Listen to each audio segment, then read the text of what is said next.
자, 두 번째요. 116페이지 펴.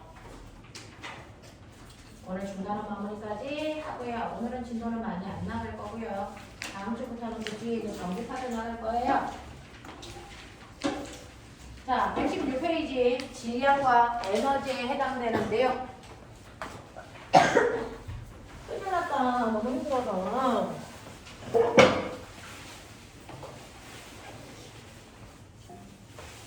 자, 오늘 해야 되는 질량과 에너지에 해당되는 내용에 뭐가 있는지 볼게요. 여러분들. 실제로요, 관성의 크기를 나타내는 값이 뭐야? 누가 관성이 더 커? 그거 뭘로 비교해? 맞아요. 자, 우리가 알고 있는 각각의 물질의 질량이 바로 물체들의 관성의 크기를 얘기해요. 그래서 관성의 크기를 측정한 값이 질량입니다. 그래서 만유인력의 크기를 측정한 값, 다시 말할까요? 중력의 크기를 측정한 값은 뭐예요? 이거는 뭐예요? 무게예요. 이거 두 개 같아요? 달라요? 전혀 달라요. 그래서 우리는 질량하고 무게가 마치 같은 것처럼 혼돈합니다. 왜? 지구에 있는 사람들이 그래서 1kg에 해당되는 무게를 얼마죠? 10N으로 만들어놨기 때문에 그래서 마치 질량과 무게가 같은 것처럼 느껴지지만 사실은 질량과 무게는 그 아이들을 만드는 원인도 다르고 크기도 전혀 다르고 그래서 지구에서의 질량이 이런 크기를 가지고 있다면 얘를 우주로 가면 지구에서 1kg의 아이는 우주에서 몇 킬로야? 얼마야? 1kg야.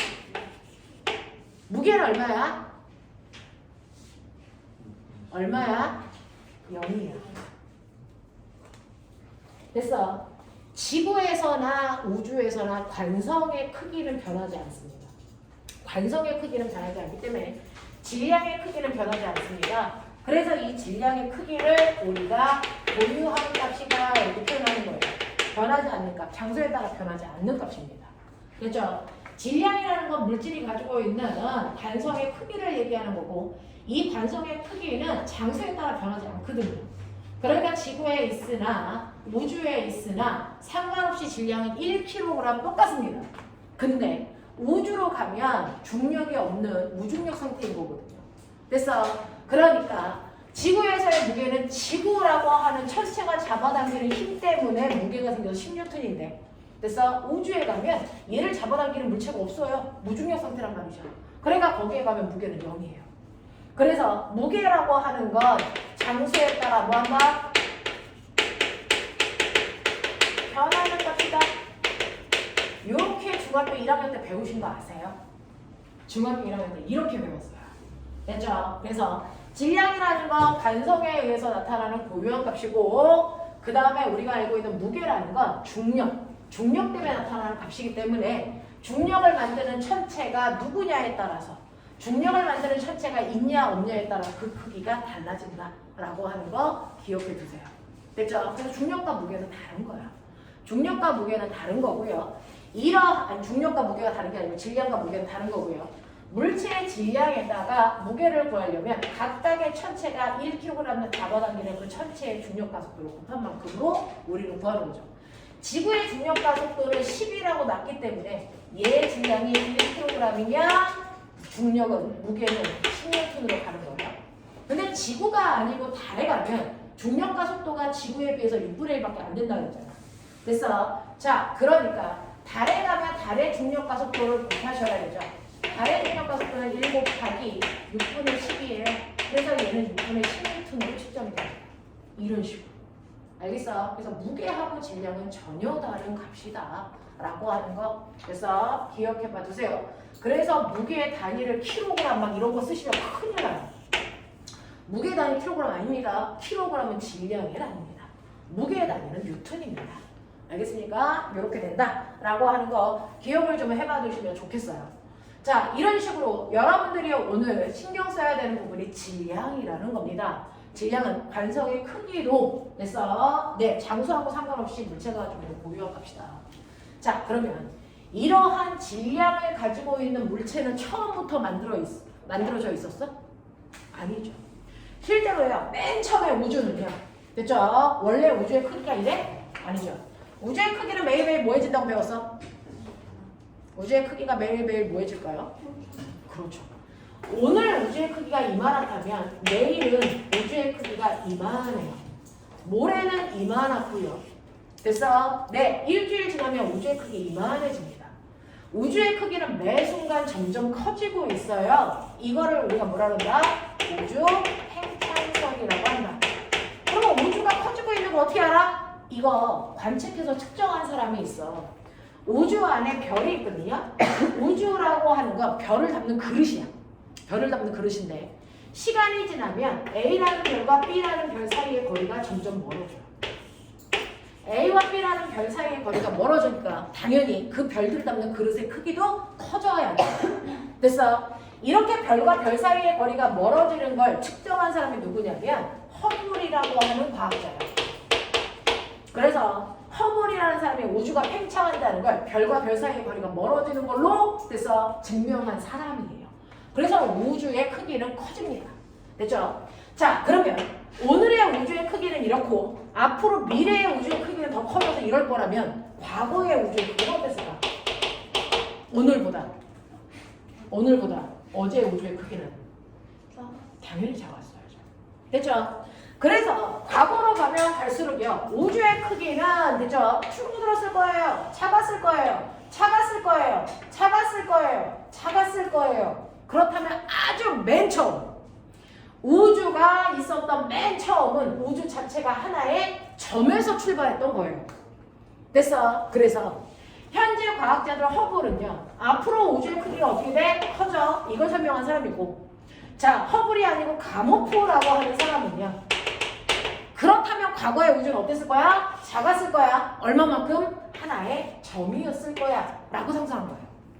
우주라는 건 하나의 점에서 출발했을 건데 너네가 알고 있는 것처럼 에너지는 만들어지는 거니 없어지는 거니? 에너지는 보존되는 거잖아요. 됐어? 그럼 우주에 있는 현재 지금의 모든 에너지도 처음부터 있었다 없었다? 있었다. 됐어? 에너지는 보존되는 거니까. 단지 우주가 커지면서 그 에너지가 분산되는 거죠. 퍼져나가는 거죠. 퍼져나가는 거죠. 됐어? 처음부터 그 에너지는 다 있었는데 우주가 커지니까 그 공간으로 에너지가 이렇게 퍼져나가기 때문에 단위 면적에 들어오는 에너지의 값이 점점 줄어들 수밖에 없다는 거죠. 무슨 말인지 알겠니? 그래서 우주는 추워지는 거예요. 우주는 추워지는 거야. 그러면 지금 현재 있는 이 에너지를 다 모으면 이게 한 점에 다 있어야 된다는 거죠. 그러면 맨 처음에 우주가 만들어질 때 한 점일 때 그 우주에 됐어 엄청난 양의 에너지가 한 점에 있으니 얼마나 뜨겁겠니? 상상해봐. 상상해봐. 지금 우주에 있는 모든 별들이 가지고 있는 그 에너지를 다 합한 게 여러분들 손톱보다 더 작은 하나의 점 안에 다 들어있었던 거예요. 정말요. 됐어. 그러니 최초의 우주는 우리가 상상할 수 없을 정도로 뜨거웠다.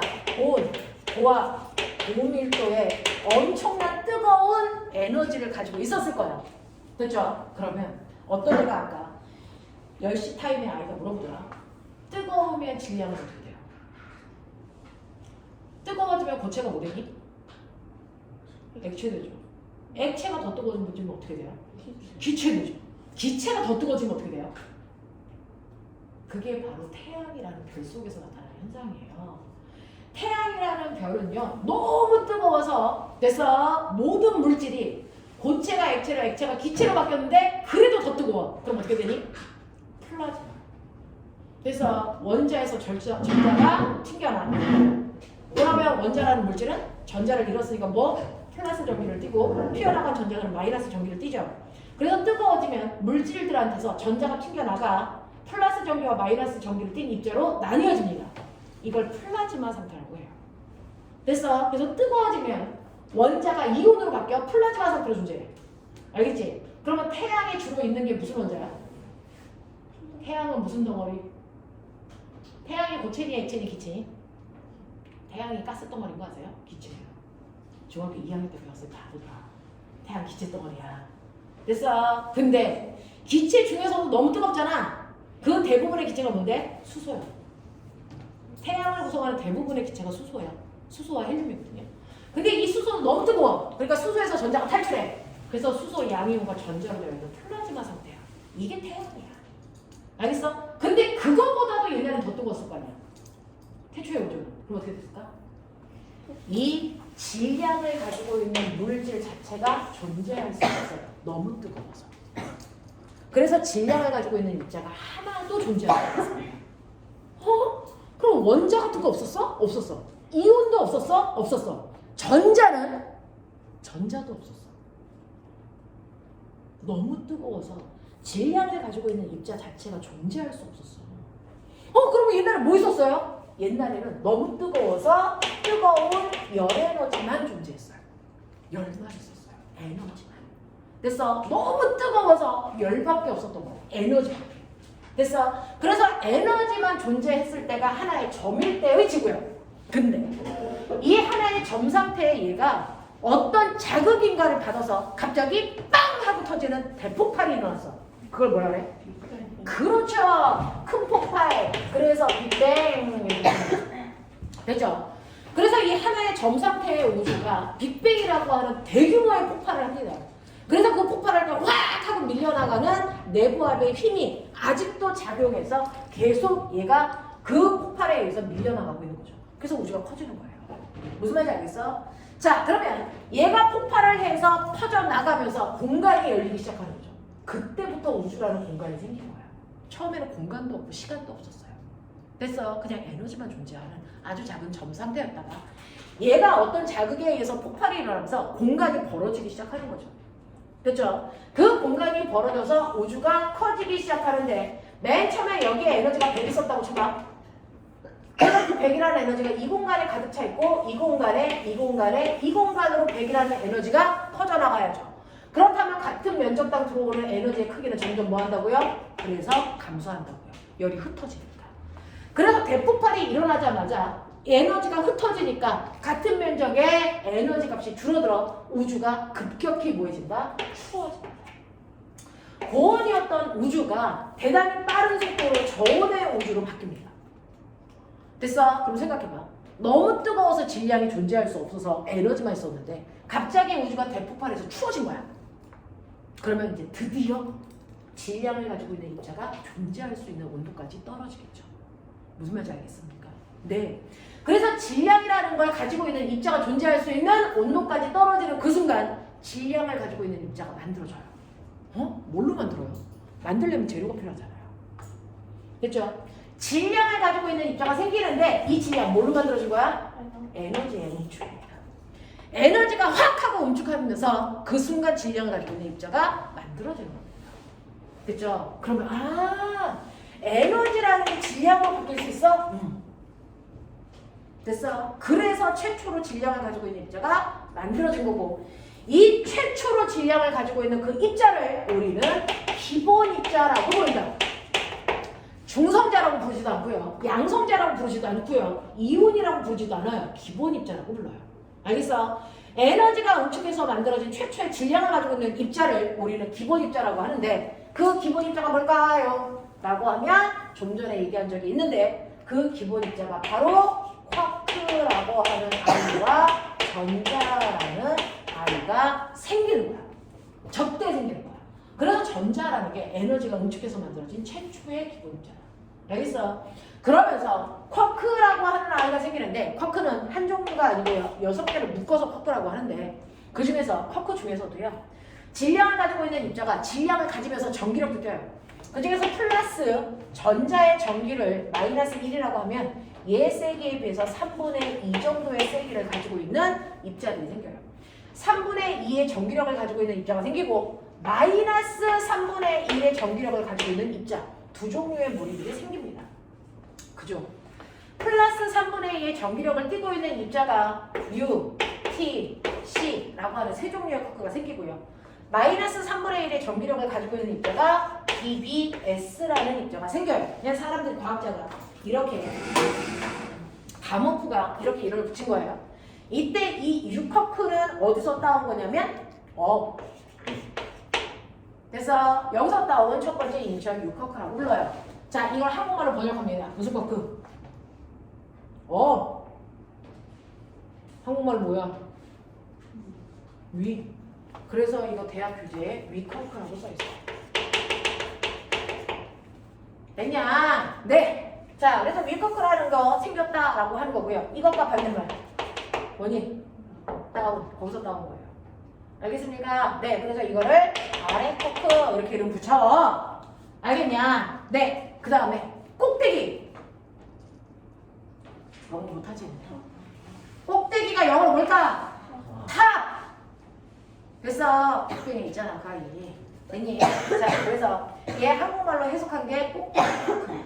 실제로 그래요, 꼭대기 커크. 그래서 네, 꼭대기의 반대말 바닥, 바텀. 그래서 거기 따온 거야. 그래서 바닥 커크.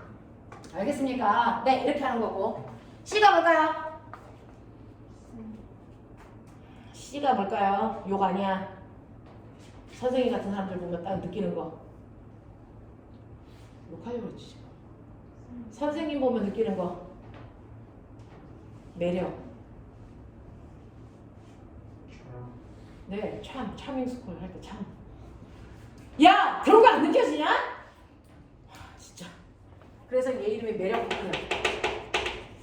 그래서 이거 반대말 아니야. 이거 뭐야? 야르 커크야. 섹스.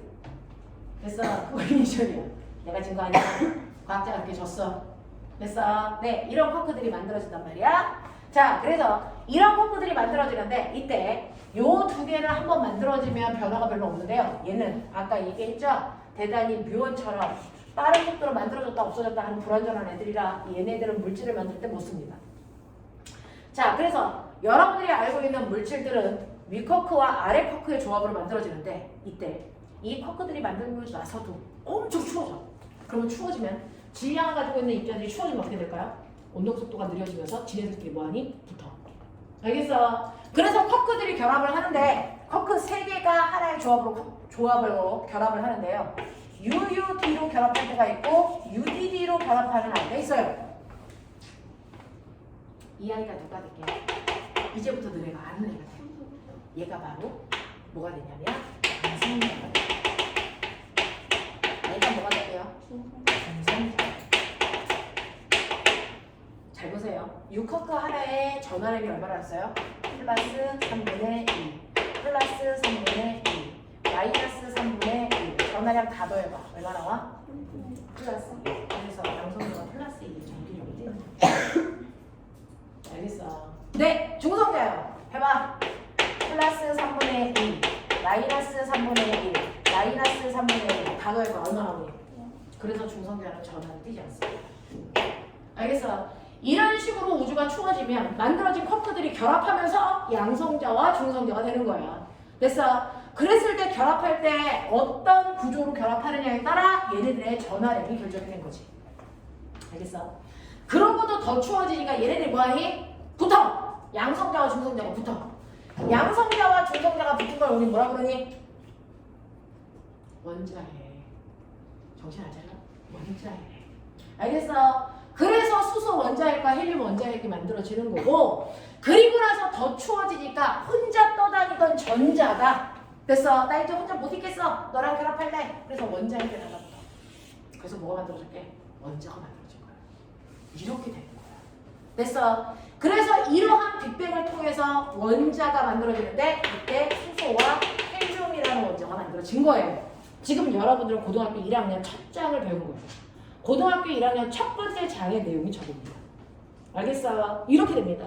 이런 식으로 해서 최초의 우주는 너무 뜨거워서 에너지만 존재하다가 이게 빅뱅이라고 하는 대폭발에 의해서 에너지가 흩어지면서 우주가 엄청나게 빠른 속도로 추워진다. 그 추워지면서 에너지가 응축해서 질량을 가지고 있는 입자가 이런 식으로 만들어져요. 알겠습니까? 이 과정을 통해서 만들어집니다. 자, 이걸 통해서 에너지가 질량으로 바뀌었구나. 그러면 거꾸로가 가능하니? 질량이 다시 에너지로 돌아갈 수 있니? 이거 있다고요. 실제로 지금도 그런 일이 벌어지고 있다고요. 알겠습니까? 실제로 에너지가 응축해서 만들어진 질량이 다시 폭발을 하면 엄청난 열을 받아 폭발을 하면 그 질량이 에너지로 돌아가 버려요. 알겠어요? 그게 어디서 일어날까요? 핵반응에서 일어납니다. 일반적인 열에서는 질량이 없어질 때가 태우가 없어요. 당연히 열을 줘야 되는데 그게 핵반응할 때 일어납니다. 그렇죠? 자, 그 핵반응할 때 일어나는데 우리는 여러분들 실제로 핵반응이 일어나는 장소는 두 군데로 볼 수 있죠. 하나는 어디요? 태양과 같은 별의 사이에. 알겠냐? 실제로 태양과 같은 별 안에서 핵이 변하는 핵반응이 일어납니다. 자, 그러면 이 태양과 같은 별을 보면 요번에 중학교 2학년 애들도 배웠으니까 최소 다 배웠을 거예요. 자, 태양을 이렇게 그리면 태양은 밝은 빛을 내는 뭐가 있다? 우리가 평상시에 보면 해 떴어. 이게 뭐야? 광고를 보는 거죠. 그 바깥쪽에 있는 대기층 붙고 있는 거 아니죠? 얘네 안 보이죠? 네, 빛이 너무 여려서 안 보이는 거죠. 네. 자, 그래서 우리 평상시에 태양의 표면 광구를 봅니다. 근데 이 광구를 여러분들이 피자 형태로 이렇게 잘라서 마치 지각 멘트를 왜 보듯이 그렇게 잘라 들어가는 거야. 그러면 태양의 표면에 자 이렇게 표면도 있고 있을 텐데 이 중에서 가장 태양의 중심 이 부분을 지구와 똑같이 핵이라고 부르는데요. 자, 태양의 속으로 들어갈수록 추워질까 추워질까 뜨거워질까? 뜨거워지겠죠. 저 아이 온도가 10만 도예요. 10만 도. 용암의 온도가 몇 도냐? 와, 마그마 그렇게 뜨거워요. 마그마의 온도 얼마일까? 1000도. 그래서 마그마의 온도가 1000도예요. 마그마가 되면 지구에 있는 돌이 녹습니다. 돌 녹은 물을 마그마라고 하는 거야. 알겠어? 그래서 마그마의 온도 1000도인데 태양의 중심 온도는 10만 도야. 10만 도. 알겠어? 저 10만 도나 되는 엄청나게 뜨거운 중심의 온도를 가지고 있는 게 우리 태양이란 말이야. 그러면 이 태양에서는 어떤 일이 발생을 하냐면 태양에서는 4개의 수소의 핵융합이 일어나요. 수소라고 하는 건 양성자 덩어리잖아요. 양성자 하나. 그래서 네, 그 수소가 4개가 있어. 근데 얘가 뜨거운 열을 팍 하고 받으면 얘가 어떻게 되는지 아세요? 얘가 하나의 헬륨 원자핵으로 바뀌어요. 그래서 수소 원자핵이 하나의 헬륨 원자핵으로 바뀐단 말이야. 자, 헬륨이 되려면 양성자 몇 개? 아! 양성자 몇 개? 여러 개 아니거든? 여러 개 아니거든? 야, 너네 화학 시간에 원자번호 배웠지? 수소의 원자번호 몇 번? 그 원자번호가 양성자 개수야. 헬륨의 원자번호 몇 번? 2번. 그러면 양성자가 2개지. 여러 개 아니거든? 됐어. 그래서 헬륨은 양성자가 2개 있으면 이 안에 뭐 들어있다? 중성자가 2개 있는 원자핵이 되는 거죠. 이게 헬륨 원자핵이에요. 됐어. 그러면 양성자 2개는 그대로 있는데 여기 있는 양성자 2개가 뭘로 바뀌었다? 중성자로. 됐어. 변합니다. 그래서 이러한 변화 과정을 거치는 일들이 태양의 중심에서 일어나고 있다. 그래서 자, 일어나고 있을 때 어떤 일이 발생하냐면 선생님 4개의 수소가 어쨌든 간에 헬륨 된 거잖아요. 네. 자, 그랬을 때 실제로 4개의 양성자 4개의 수소 원자핵 4개의 질량이 얼마냐면 4.01g이고 시작. 이게 여러 개의 핵이 하나로 합해지는 걸 우리가 핵융합이 일어난다 이렇게 표현합니다. 융합. 자, 수소 핵융합 반응을 할 텐데 수소 핵융합 반응을 할 때요. 수소 원자 4개가 결합해서 헬륨 원자 하나를 만드는데 어떤 일이 발생을 하냐면 그래서 수소 원자핵 4개의 질량이 4.01g이야. 근데 이게 하나의 헬륨이 되면 헬륨 원자 핵이 되면서 질량이 얼마가 될까? 이게 4.00g이 됩니다. 이걸 실제로 과학자들이 측정했어요. 물리학자들이. 실제로 태양에서요. 그래서 수소 핵융합 반응이 일어나서 헬륨이 되는 걸 확인했어. 그랬을 때 수소 원자핵 4개가 결합해서 헬륨 원자핵 하나를 만들었는데 이때 신기하게도 4.01g의 질량이 4.00g의 질량을 가지고 있는 헬륨으로 바뀐단 말이야. 근데 우리는 학교에서 배웠어. 질량은 뭐 된다고? 보존된다고. 그 물리학자들도 배운 게 있을 거잖아. 질량은 보존돼야 되는데 질량이 0.01g이 없어졌어. 그러니까 그 과학자들은 뭐라고 했니? 이거는 내가 실험할 때 오차가 생긴 거야. 질량은 줄어드는 게 아니야. 우리 과학 선생님이 그랬어. 이렇게 얘기한 거야. 그래서 질량이 보존돼야 되지 질량이 준다라는 생각을 해본 적이 없거든요. 근데 우리 아인슈타인이 이 실험을 그래서 더럽게 많이 반복했는데 계속 측정할 때마다 4.01g이 4.00g으로 바뀌는 걸 봤어. 계속 반복해서 실험했는데 질량이 그래서 일정한 비율만큼 감소하는 걸 확인했단 말이야. 실험실의 오차가 아닌 것 같아. 아, 그렇다면 질량이 보존된다는 이게 틀렸구나. 질량 보존되는 게 아니구나.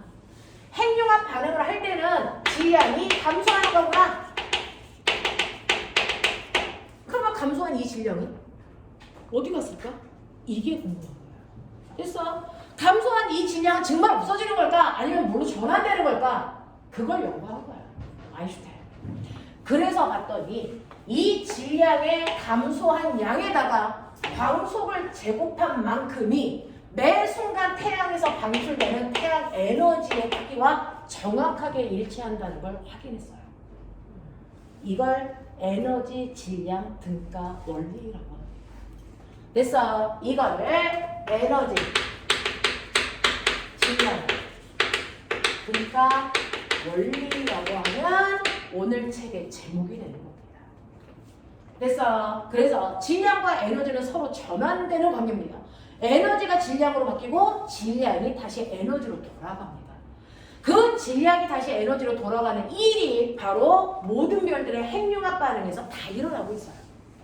다 일어나고 있어요. 그래서 태양에서 하루 동안에 방출되는 에너지 그거 다 계산하거든요. 그게 하루 동안에 태양의 핵 속에서 일어나는 수소 핵융합 반응에 의해서 감소한 질량에다가 광속을 곱한 값이랑 정확하게 일치한다는 걸 확인한 사람이 아인슈타인입니다.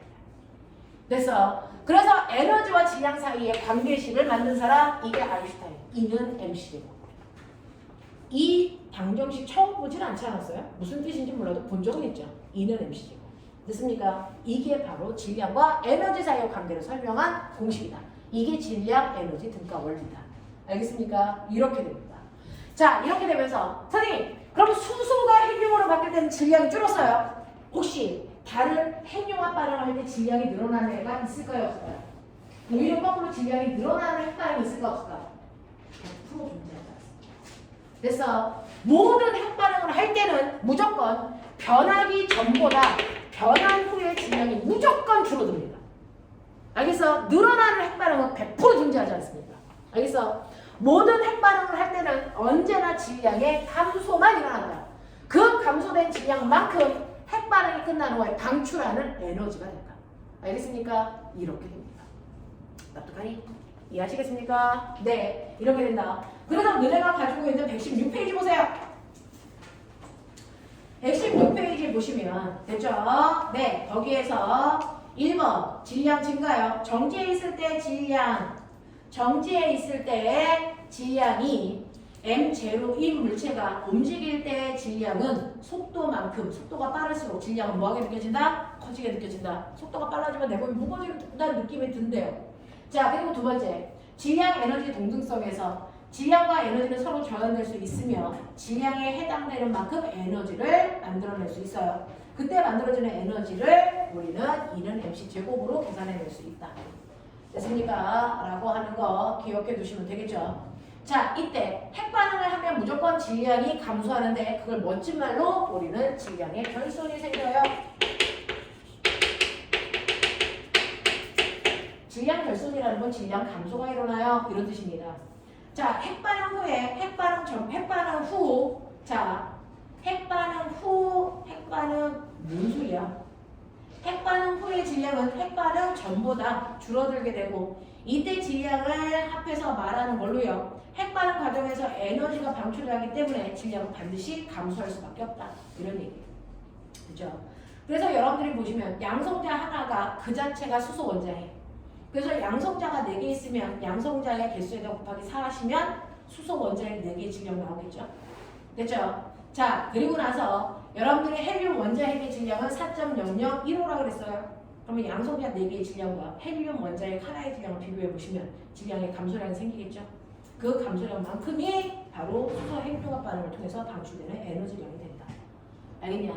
자, 이런 식으로요. 태양이라고 하는 몸통에서는 이런 식으로 수소의 핵융합 반응을 통해서 엄청난 양의 에너지가 막 나오는데 그 나오는 에너지가요. 누구의 도움도 받지 않고 에너지가 직접 여기까지 가. 자, 그럼 기억나니? 에너지를 이동시킬 때, 열을 이동시킬 때 이동 방법. 전도, 대류, 복사. 그 중에서 그래서 누구의 도움도 받지 않고 에너지가 직접 이동하는 걸 뭐라 그러니? 복사. 그래서 여기서부터 여기까지는 에너지가 누구의 도움도 받지 않고 직접 이동하기 때문에 여기를 우리는 복사층이라고 불러요. 그래서 태양은 핵이 있고요. 복사층이 있고요. 그리고 가장 위쪽을 보면 엄청나게 많은 양의 수소가 있어서 여기 복사층을 통해서 올라오는 열 에너지에 의해서 수소가 열을 받으면 수소는 폭탄이잖아. 됐어? 엄청난 열 때문에 수소가 뭐냐? 빵! 하고 터져요. 됐어? 그 빵! 하고 터지는 그 순간에 엄청난 열과 빛을 내면서 얘가 폭발해. 그리고 이미 올라가서 폭발이 끝난 후에 수소는 차갑게 식었겠죠? 식었으니까 무거우니까 내려와요. 그리고 여기서 수소가 폭발, 무거운 애는 내려와. 여기서 수소 폭발, 무거운 애가 내려와. 됐어? 네. 자, 그랬을 때 우리 지구인들이 보는 태양의 표면은 괜히 폭발한 열이 올라오고 내려가는 이 부분이 태양의 표면으로 보이는 거죠. 됐어? 저게 지구에서 보면 뭐처럼 보일까요? 밝은 면과 어두운 면을 봤을 때는 저게 쌀알무늬. 그래서 태양 표면에는 엄청나게 많은 쌀알무늬가 보인다. 그 쌀알무늬가 바로 태양의 가장 윗부분 열이 올라가고 내려가는 뭐지만 대류가 일어나는 곳이라 대류층이라고 하는데 이 열대류의 윗부분을 내 눈으로 본 게 바로 쌀알무늬로 보이는 거예요. 그래서 중학교 2학년 때 배우는 태양의 쌀알무늬는 바로 태양의 표면에서 일어나는 열대류 현상의 흔적을 보고 있는 거예요. 알겠습니까? 이렇게 되는 겁니다. 그래서 이런 구조를 가지고 있는 게 바로 태양과 같은 별들이고 그 별들의 중심에서는 다양한 핵융합 반응을 하는데 어떤 핵융합 반응을 하더라도 질량은 무조건 감소해야 되고 감소한 만큼이 에너지로 바뀌어서 방출됩니다. 알겠습니까? 그게 별들이 내는 별빛, 별의 에너지라고 하는 겁니다. 알겠냐? 이렇게 되는 겁니다. 자, 그래서 이러한 핵 반응을 하는데 이걸 지구에서 따라 했죠? 됐어. 우리가 알고 있는 핵 반응 중에서 첫 번째, 여러 개의 핵이 결합해서 하나의 핵을 만드는 핵융합 반응이라는 게 일어난다면 됐어. 거꾸로도 일어나요. 여러 개의 핵이 하나의 핵으로 바뀌는 핵융합 반응도 일어난다면 거꾸로요. 하나의 핵이 여러 개의 핵으로 찢어집니다. 여러 개의 핵이 하나의 핵으로 바뀌는 건 핵융합. 그러면 하나의 핵이 여러 개의 핵으로 나뉘는 건? 그렇지. 핵분열. 이걸 합해서 핵반응 이라고 하는 거예요. 그래서 자, 지구에서는 핵분열을 이용합니다. 그 핵분열을 이용해서 만든 거 중학교 4학년 요번 시험범위 뭐였어요? 그게 핵발전. 알겠냐? 그래서 우리가 우리나라에서도 쓰는 원자력 발전소라고 하는 그 아이가 핵발전소인데요. 이 핵발전소는 태양하고는 반대로 그래서 하나의 핵을 여러 개의 핵으로 뽀개면서 이때도 질량의 감소가 일어나요. 그 질량의 감소만큼 만들어지는 에너지를 이용해서 전기를 만드는 겁니다. 이게 핵발전소야. 됐어? 근데 선생님이 여기서 하나만 보여줄게요. 우라늄이라고 하는 뭔지 알죠? 그래서 우라늄이라고 하는 애 거기 보세요. 어디로 갑니까? 네, 117페이지에 다음 그림의 아래쪽 우라늄 보세요. 우라늄은 원자 번호가 몇 번이래요? 92. 이거 무슨 말이야? 원자 핵 속에 양성제 몇 개 들어있어? 92개 들어있어. 됐어? 네. 그리고 이 위에 써져 있는 숫자요. 보이십니까? 235. 이거 뭡니까? 질량수죠. 이 질량수는 양성제와 중성제의 개수를 합한 값이죠. 됐죠? 네. 이거를 우라늄을 가만 놔두면 스스로 분열되는 게 아니고요. 얘한테 자극을 줘서 팡 하고 치면 얘가 뽀개져야죠. 그러면 얘를 그래서 자극을 주는 아이가 뭐냐면 바로 얘야. 얘가 누굴까요? 중성제. 중성자는 질량은 1을 가지고 있고요. 그 다음에 핵 전하량은 0이죠. 중성자니까. 알겠습니까? 그래서 중성자 표시 이렇게 합니다. 됐죠? 중성자도 마치 원소처럼 표현할 수 있어요. 이게 중성자는 뜻이야. 그래서 우라늄에 있는 곳이에요. 중성자 하나를 통 하고 쏘면 중성자가 우라늄이랑 부딪히는 빵 하고 부딪히는 그 순간 우라늄이 뽀개집니다. 됐어? 뽀개집니다. 왜요? 조그만 원자 핵 속에 양성자가 92개가 드글드글 들어가 있어. 그럼 꼬맹아 생각해봐. 양성자와 양성자 사이에는 서로를 당길까 밀어낼까? 서로를 밀어내는 뭐가 작용하니? 청력이 작용하잖아요. 그래서 양성자들끼리는 서로는 청력이 작용해서 서로 절로 가 이 새끼야 밀어내는 힘이 작용하는데 그 조그만 원자 핵이라는 이 작은 공간 안에 무려 이런 양성자가 92개나 있어. 그러면 서로 너 절로 가 이 새끼야 너도 절로 가 서로 밀어낸다. 그래서 양성자가 많아지면 많아질수록 원자 핵은 불안정해져요. 알겠습니까? 원자 핵은 대단히 불안정해져요. 그래서 그렇게 불안정한 상태에 중성자가 빵 하고 치면 마치 울고 싶은데 빵 때려주는 것처럼 그래서 얘가 잘됐다 이번에 쪼개지자 그래서 빵 하고 쪼개져요. 알겠어? 그래서 쪼개져서 만들어진 게 바로 뭐냐면 바륨하고 크리톤이라고 하는 아이로 쪼개지는데 이때 바륨의 원자 번호가 몇 번이냐면 56번이고 질량수가 141이고 크리톤은 얼마냐면 36이고 그 다음에 얼마입니까? 90이죠.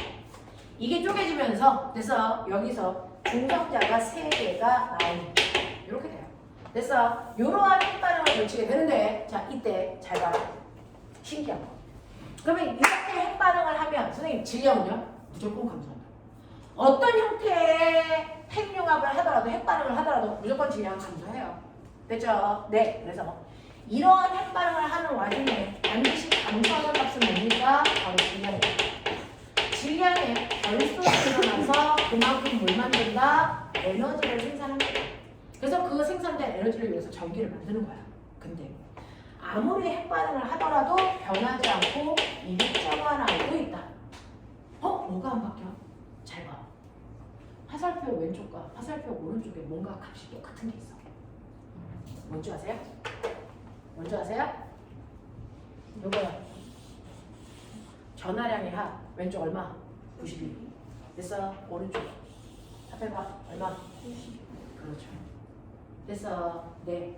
실제로 아무리 핵반응을 하더라도 전하량은 변하지 않습니다.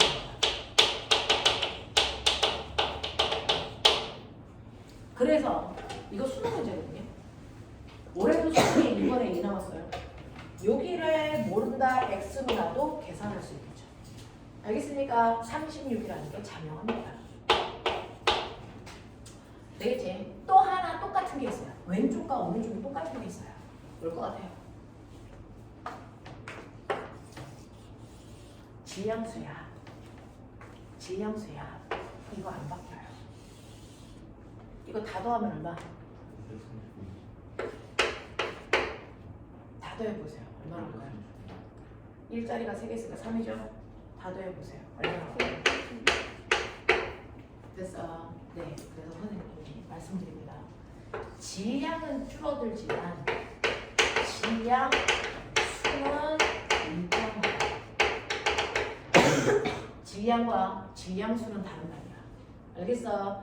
질량은 줄어드는 거지만 질량수는 일정합니다. 무슨 말인지 알겠죠? 네, 이렇게 됩니다. 그래서 이런 식으로 핵반응을 하면서 지구에서는 우라늄을 쪼개서 중성자 하나로 쪼개서 바륨과 크립톤으로 분해될 때 생기는 질량 결손을 이용해서 에너지를 만들고요. 그 에너지를 이용해서 전기를 만드는 원자력 발전을 하고 있어요. 됐죠? 그래서 우리가 쓰는 형태의 핵반응은 핵분열이고요. 별들한테서 일어나는 핵반응은 핵융합입니다. 근데 저요. 똑같이 1g을 핵융합을 시키거나 핵분열을 시켜요. 이때 더 많은 에너지를 방출할 수 있는 건 누굴까요? 핵융합일까요? 핵분열일까요? 핵융합이요. 핵융합이 됐어. 네. 반응을 끝나고 나면 질량 결손량이 훨씬 많아요. 그래서 에너지가 훨씬 많이 생겨요. 됐어. 그러면 우리는 발전소라고 하는 건 저렇게 핵반응을 할 때 변한 에너지를 가지고 전기 만드는 거죠. 그러면 질량 결손이 많으면 에너지가 많이 생길 거 아니야. 그럼 전기 많이 만들 거 아니야. 됐어. 그러니 우리는 앞으로 발전소를 만들 때 핵분열 형태가 아닌 핵융합 형태의 됐어 발전소를 만드는 게 훨씬 더 바람직해요. 맞아. 네, 마치 누구처럼 태양과 같은 일을 하는 애를 만들면 되죠. 이걸 우리 뭐라 그러니? 인공태양. 그래서 앞으로 지구에서는요, 이렇게 태양과 같은 인공 태양을 만드는 핵융합 발전소를 만들려고 하고 있어요. 됐어? 근데 왜 못 만들어요? 못 만드는 이유. 핵융합을 하려면요, 태양은요, 뜨거운 별이면 차가운 별이? 열나 차가운 별. 태양은요, 별들 중에서 됐어, 엄청 작은 편에 속하고 온도도 엄청 낮은 편에 속해요. 별들 중에서. 알겠어? 애기별이야, 애기별. 알겠니? 근데 그렇게 애기별이어도 온도가 몇 도여야 핵융합이 가능하니? 10만 도. 태양의 표면 온도가 6,000도고요. 중심 온도가 10만 도예요. 10만 도부터 핵융합이 가능하거든요. 알겠어? 그래서 태양은 딱 10만 도가 돼서 핵융합을 시작한 거야. 알겠어? 네. 그러면 최소 10만 도까지 온도를 높여야 되네? 그러면 용암 마그마의 몇 배? 100배. 응. 마그마보다 온도를 100도 높여야 돼요. 됐어? 네. 마그마의 온도에 비해서 100배 높은 열을 만들어야 되는데 문제는 온도를 100배 높이는 게 가능할까 못 가능할까? 가능해요. 전자레인지에 넣고 계속 돌리면 돼요. 그래서 네, 전자파 계속 쏴주면 진동에 의해서 그래서 온도를 계속 올라가요. 그래서 수소를 전자레인지에다 집어넣고 10만 도까지 계속 돌리면 돼. 알겠냐? 온도 올라가. 근데 문제가 있어요. 뭐냐면 수소를 10만 도까지 올라갈 동안 걔를 담고 있을 그릇이 없어. 우리나라 가마솥 봤죠? 가마솥. 가마솥 그 두꺼운 쇠 그릇. 알겠어? 걔가 몇 도에서 녹게요? 500도. 500도에서 녹아요. 그러면 10만 도까지 수소를 집어넣고 걔를 끓일 수 있을 그릇이 필요한데 그릇이 10만 도까지 견딜 수 있는 그릇이 없어. 그래서 어떻게 해야 돼? 수소를 그릇에 넣고요. 직접 가열하는 게 아니고 그릇에 넣고 수소만 둥둥 뜨게 해. 얘를 그릇에 닿는 게 아니고 그릇에서 얘가 한가운데 혼자 떠있게 해. 그래서 얘만 됐어. 네. 얘만 파동에 의해서 진동시켜서 얘만 뜨겁게 가열해야 돼. 알겠니? 안 그러면 그릇이 녹아버리니까. 됐어. 그래서 얘만 10만 도까지 온도를 높여주면 된다. 그러면 얘가 핵반응을 해서 헬륨이 되면서 에너지가 발생한다. 이게 우리가 생각하는 인공태양의 구조야. 알겠어? 이걸 만들려고 전 세계 사람들이 러시아에 모여서 연락 연구를 하고 있었거든? 그래서 내홍연에 완성시킨다고 했거든? 그런데 러시아가 전쟁을 일으키고 지나는 거지. 그래서 저거 거의 완성하기 가 있거든. 그래서 우리요. 실제로 우리나라에서는 작은 형태의 됐어? 이걸 만들었어요. 핵융합물을 만들었다. 이거를 러시아에서 연구해서 이름을 토카마라고 해요. 인공태양 토카마. 됐어? 이거를 우리나라는 소형으로 만들어놨어요. 그래서 그 소형으로 구동시키고 있는 중이야. 그래서 성공을 했거든요. 그래서 이거를 이제 대형으로 만들려고 하고 있어요. 그러면 핵발전소 3개 지을 거 저거 핵융합발전소 하나만 지으면 돼요. 그래서 우리나라가 가장 선도적으로 앞서가고 있는 중이에요. 되겠죠? 네, 그럴 거예요. 그래서 이제 이 인공태양을 만들어서 앞으로는 되죠? 자, 외부에 유출되는 방사능도 없이 오염물질도 없이 에너지를 만들려고 저 핵융합 발전을 하고 있는 중이다 라고 하는 거죠. 자, 그래서 여러분들 보시면 되죠? 117페이지 맨 위에 지금 우리가 쓰고 있는 핵융합물이에요.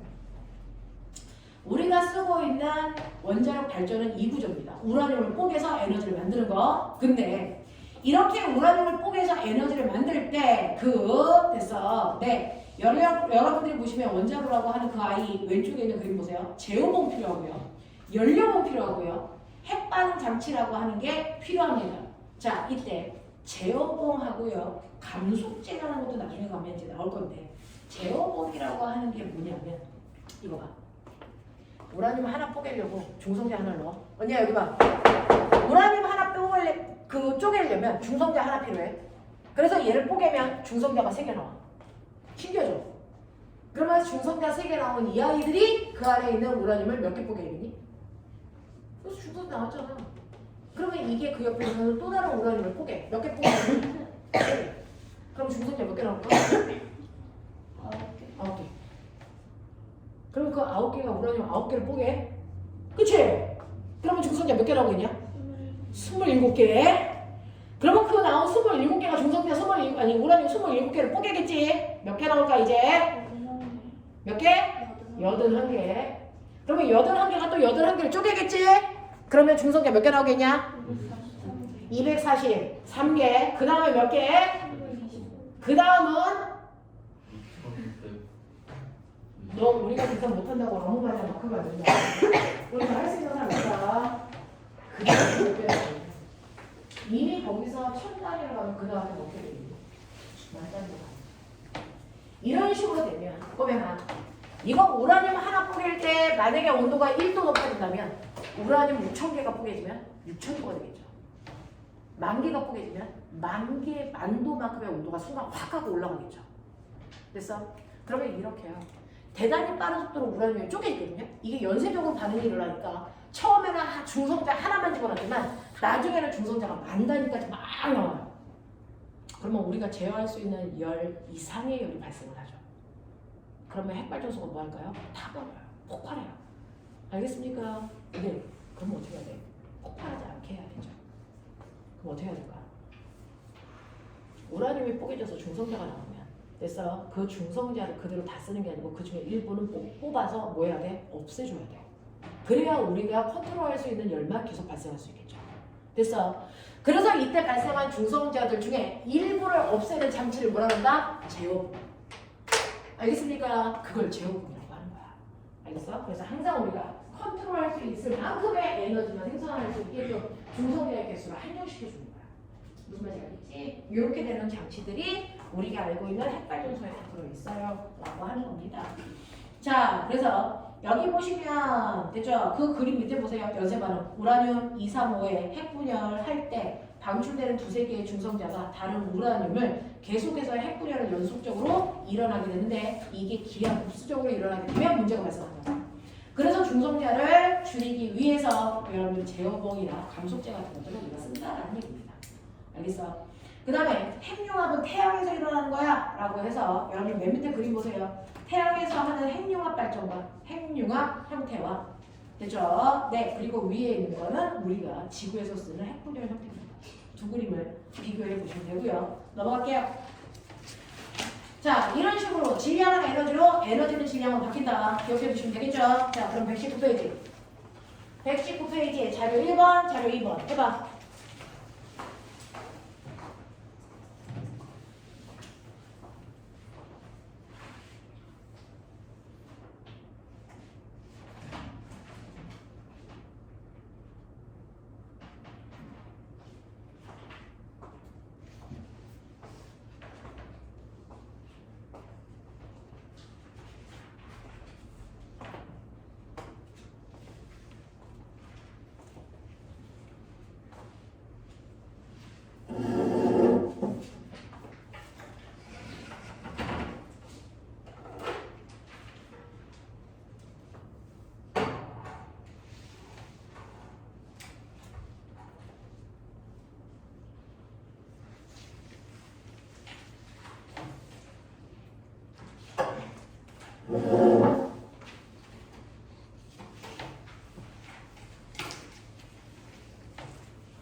오늘 영태 시험 보고 있는 거 아시죠? 세 명 같이 가서 애들 시험 보고 있어요. 걔네들은 내시 기간에도 와서 정상 수업 했어요.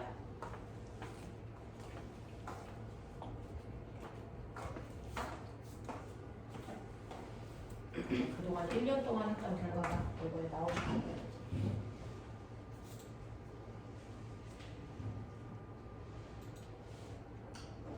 몇 페이지야?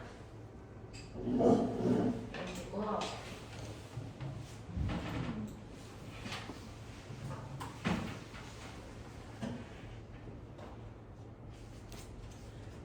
자, 119페이지에 보시면 첫 번째요. 여러분들은 우라늄 235가 핵분열하는 과정을 나타낸 그림입니다. 그랬어요. 자, 거기 기억에 들어가야 되는 건 중성자니까 중성자 표시 어떻게 해야 되는지 기억해 보시고요. 자, 여기에 대한 설명은 맞고 틀림을 보세요 라고 했습니다. 자, 그랬을 때 보시면 첫 번째 여기에 대한 설명으로 틀린 거 X 맞는 거 동그라미인데요. 첫 번째 보시면 우라늄의 핵분열을 한 후에 저속 중성자가 나오니 라고 하는데 우라늄은 항상 천천히 움직이는 중성자에 의해서만 뽀개지고요. 빨리 움직이는 중성자에 의해서는 뽀개지지가 않아요. 알겠어? 그래서 내가 맨 처음에 집어넣은 건 천천히 움직이는 저속 중성자를 집어넣어요. 그러면 얘가 뽀개지고 나면 뜨거우니까 엄청나게 빠르게 움직이는 고속 중성자가 나와요. 그러면 얘가 다시 우라늄을 뽀개게 하기 위해서는 속도를 줄여줘야죠. 그래서 뭐가 필요하냐면 감속제 또는 원각제가 필요합니다. 그래서 이걸 통해서 중성자의 속도를 줄여줍니다. 그래서 다시 저속 중성자로 만들어서 뽀갤 수 있게끔 해요. 그래서 우라늄이 분열된 후에 방출되는 아이는 저속이 아니고 고속의 상태로 나옵니다. 기억해 두시고요. 두 번째, 중성자는 또 다른 우라늄 원자핵과 연쇄 반응을 하면서 계속 핵분열을 일으킬 수 있어요. 속도만 줄여주면 무한히 반복할 수 있어요. 자, 핵분열 후에 방출되는 에너지는 질량 결손에 의해서 만들어진 겁니다. 되겠죠? 자, 그 다음에 두 번째, 핵분열에서 기억에 들어갈 수 있는 건 중성자이고요. 중성자 표시를 이렇게 합니다. 알겠죠? 그럼 선생님, 중성자라고 하는 아이를 우리가 이렇게 표현할 수 있다면 양성자라는 아이는 어떻게 됩니까? 이렇게 표현해요. 전자라는 아이는 어떻게 표현합니까? 전자는요, 마이너스 1, 0. 전자는 질량을 무시한다 그랬잖아요. 됐죠? 이렇게 표현할 수 있어요. 그래서 각각 전자, 양성자, 중성자를 이렇게 마치 원소 기호처럼 표현할 수도 있더라라고 하는 거 기억해 두시고. 자, 그 다음에 세 번째 보시면, 세 번째는 자, 핵분열 반응에서 질량 결손이 발생합니까? 반드시, 언제나, 예외 없이 발생합니다. 자, 두 번째 보시면 핵반응에서 발생한 질량 결손은 그대로 질량이 사라지니? 아니요, 사라지지 않습니다. 에너지로 전환되는 거죠. 자, 그 다음에 우라늄의 저속 주성자를 흡수해서 핵분열을 일으키는 거 맞고요. 우라늄의 핵분열 연소 반응이 일어나면 고속의 중성자의 속도가 느리게 하는 감속제가 필요합니까? 네, 감속제가 반드시 필요합니다. 그래야 연쇄 반응을 할 수 있어요. 자, 그 다음에 두 번째 유형 보시면 이건 태양의 몸에서 일어나는 수소 핵융합 반응인데요. 너네 화학을 어느 정도 하셨을까요? 라고 하면 같은 원소라고 무게가 다른 원소들 있죠. 질량이 다른 원소들. 예를 들면 수소라는 아이는 무조건 양성자가 하나 있으면 수소예요. 그래서 양성자가 하나 있으면 불 갖다 대면 펑 하고 터지는 수소의 성질을 갖고 있기 때문에 양성자만 하나이면 위아더 월도 원자 번호 1번인 수소인 거예요. 그래서 근데 문제는 이 원자 핵 속에 양성자만 하나 들어있어도 수소 원자 핵인데 양성자 하나에 중성자가 하나 들어있을 수도 있죠. 그래서 이런 식으로 이 원자 핵 속에 중성자가 없을 수도 있고요. 중성자가 하나 있는 아이도 있고 하다못해 중성자가 두 개 들어있는 수소까지 실제로 존재합니다. 그렇다면 이 수소의 질량수는 얼마냐면 얘네들의 질량수는요. 양성자의 개수와 중성자의 개수를 합한값이에요. 양성자와 중성자를 합한값이라고요. 양성자와 중성자를 합한값이라고요.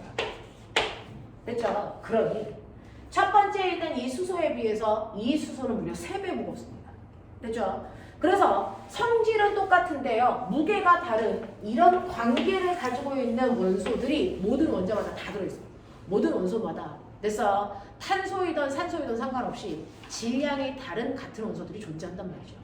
이런 관계를 우리가 멋진 말로 뭐라 그러니? 이런 아이를 뭐라 그러니? 동위 원소. 그래서 모든 원소는 동위 원소를 가지고 있습니다. 그래서 그 중에서 우리가 알고 있는 일반적인 수소는 그럼 어떤 형태인데요? 얘요. 얘가 90%예요. 우리가 알고 있는 수소는 대부분 이 상태로 존재합니다. 요 구조예요. 그래서 그리고 나머지 이 두 개는 전체 수소의 5% 정도의 비율을 각각 차지합니다. 그래서 우리는 이 형태의 수소를 우리가 수소라고 부르는 거예요. 얘를 수소라고 부르고요. 그러면 얘는요. 일반적인 수소에 비해서 무겁네. 네가 알고 있는 유일한 무거울 한문으로 바꿔봐. 무거울 중. 그래서 얘는 뭐라고 해? 중수소. 이렇게 불러. 그래서 얘는 3배 무겁네. 얘에 비해서 3배 무겁네. 그래서 얘는 뭐야? 삼중수소. 이렇게 불러. 알겠습니까? 이렇게 불러준단 말이야. 자, 그래서 보시면 여기에 있는 이제 이 그림은 뭐냐면 중수소. 이제 무슨 말인지 알겠죠? 됐죠? 네. 삼중수소. 무슨 말인지 알겠죠? 자, 근데 선생님 왜 얘는 90%인데 얘네들은 5%밖에 안 돼요? 그거 똑같은 수소라도 어떤 형태로 있는 게 더 안정적이야? 그거에 따라서 존재하는 퍼센트가 달라요. 그래서 모든 원소들은 안정적인 형태를 갖는 원자 핵이 가장 많이 존재합니다. 그래서 얘가 가장 안정적인 구조이기 때문에 가장 존재하는 확률이 많고요. 얘네들은 불안정해서 그래서 상황만 되면 무조건 안정한 다른 상태로 바뀌려고 합니다. 그래서 일반적으로 얘네들이 결합해서 뭐가 되는 줄 아세요? 헬륨 원자 핵이 돼요. 이런 식으로. 그래서 헬륨도 동위원소를 가져요. 실제로 가장 안정적인 헬륨 구조는 이건데 헬륨도 이 상태도 있어요. 그 중에서 얘하고 얘가 동위원소 관계인데 구분하기 위해서 얘는 헬륨 4, 얘는 헬륨 3 이런 식으로 이름으로 구별 지어요. 그죠? 전체 헬륨의 얘가 75%, 얘가 25% 이렇게 존재합니다. 자, 그래서 보시면 중수소와 삼중수소가 불안정해요. 그래서 안전한 상태가 되려고 뭘로 바뀌어요? 헬륨사로 바뀌는 거죠. 헬륨사로 되려면 양성자 2개, 중성자 2개만 있으면 되는데 여기 중성자 하나가 쓸데없이 더 많죠? 그래서 얘가 튀겨나가는 거예요. 알겠어? 그래서 얘는 중성자야 이렇게 하는 거죠. 알겠니? 이러한 핵융합을 반응할 때도 질량의 결손 때문에 에너지 생겨요. 이런 얘기야. 알겠죠? 자, 그래서 중수소와 삼중수소가 결합해서 헬륨 원자 핵을 만들고 중성자 하나 튕겨 나가고 그래서 질량 결손 때문에 에너지도 생기고 그래서 메가볼트 이렇게 이거예요. 자, 그러면 1번 핵 반응에서 방출되는 에너지는 17.6 메가벨트의 근원은 무엇입니까? 이거 질량 결손이죠. 됐죠? 질량이 결손을 하면서 에너지가 만들어진 겁니다. 자, 두 번째. 여기에 대한 설명으로 옳은 것을 모두 다 골라보세요 라고 했는데 얘는 핵융합이니? 라고 했어요. 여러 개의 핵들이 결합해서 하나의 핵을 만들었으니 핵융합 반응 맞습니다. 됐죠? 자, 그 다음에 보시면 기억에 해당되는 입자는 양성자니? 아니, 중성자야. 핵반응 전의 질량의 합과 핵반응 후의 질량의 합은 서로 같니? 아니, 무조건 감수해 라고 하셔야 해요. 그래서 이런 느낌으로 가시는 거예요. 자, 그러면 3번 보시면 자, 핵융합 반응은 무거운 원자 핵이 가벼운 원자 핵으로 바뀌어야 핵융합이니? 아니요.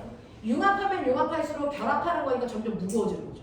그러니까 가벼운 원소들이 무거운 원소로 바뀌는 게 핵융합이에요. 알겠어? 틀렸어. 라고 하는 거예요. 자, 그 다음에 두 번째 보시면 태양에서는 수소 원자 핵들이 융합해서 여러 단계를 거친 후에 최종적으로 헬륨 원자 핵이 만들어집니다. 네, 이런 식으로 수소가 헬륨으로 바뀌는 핵융합 반응을 우리가 수소에서 출발해서 수소 핵융합 반응 이렇게 이름 불러. 알겠어? 자, 태양 에너지의 근원은 핵융합 반응에서 발생한 질량 결손에 의해서 만들어지죠. 됐죠? 네, 이렇게 가보자. 자, 넘어오시면 앞에 118페이지 숙제야. 몇이냐? 시간 한 번만 봐주세요.